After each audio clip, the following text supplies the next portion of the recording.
Hey, Drew here. Hope you're having a great day. Wanted to bring another summary of a great article from Inc. magazine titled "Quitting is Contagious: How You Can Prevent It from Spreading at Your Company."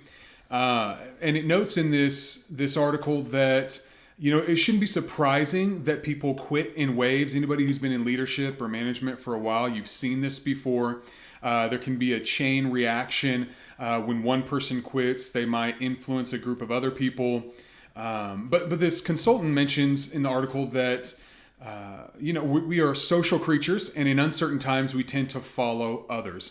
And definitely right now there is uncertainty in the marketplace, volatility, ambiguity in the marketplace. So we are in the perfect condition for the great resignation, great reevaluation, whatever you want to call it, that we're experiencing right now. And I was sitting in on a client's staff meeting recently. And this exact thing happened, right? Someone brought up, hey, I've got some inside information. I know that an employee will be putting in a 2-week notice soon. And based on that, there was speculation of who would most likely go with them, whether they were close friends, a family member, whatever the case is. So this is very real, right? This happens all the time. And there are 4 things that this article shares that you can do. Number 1, you can check in on morale. And this is something that I believe in, whether it's a job satisfaction survey or something as simple as one of my clients has me do some 20-minute, 30-minute check-ins with their staff once a year. And we just do a coaching meeting. They trust me, they know me, and the team knows that they can confide in me. They can share things, and I can put together a small report anonymously of some of the feedback that I receive. And so it's a great morale check-in, and it's not surprising that company, their job satisfaction scores have gone up every year. But that's one of the ways that this article shares. Number 2, you can take note of existing office relationships, which is like this other client in the meeting I was sitting in on. Everybody knew the connections that were in that organization, and that's how they could speculate who might follow when one person leaves. Number 3, you can be realistic about workload transferal. This is a big one. You've got to be very realistic and recognize if one person leaves, the other employees know that someone has to pick up that slack.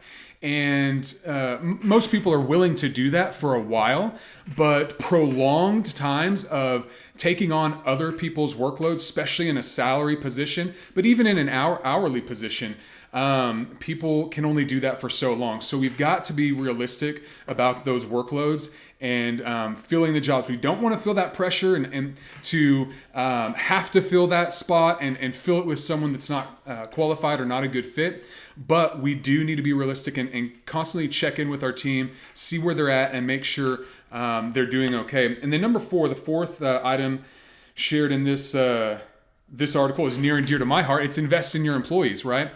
There was an article, a separate study, that was done. Now, this was specific to Gen Z, but a big thing that Gen Z was looking for in the workplace was opportunity for promotion and then also professional development.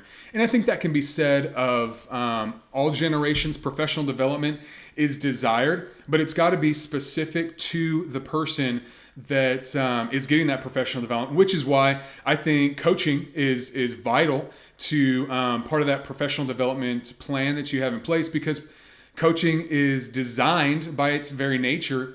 It's not a content-based development process. It is development based on the needs of the person being coached. So you just focus on whatever their challenges are, and so it can be very fast in the results that you get from it. But that's an article. If you want the summary of the article, you can shoot me a message, and I will get the PDF to you.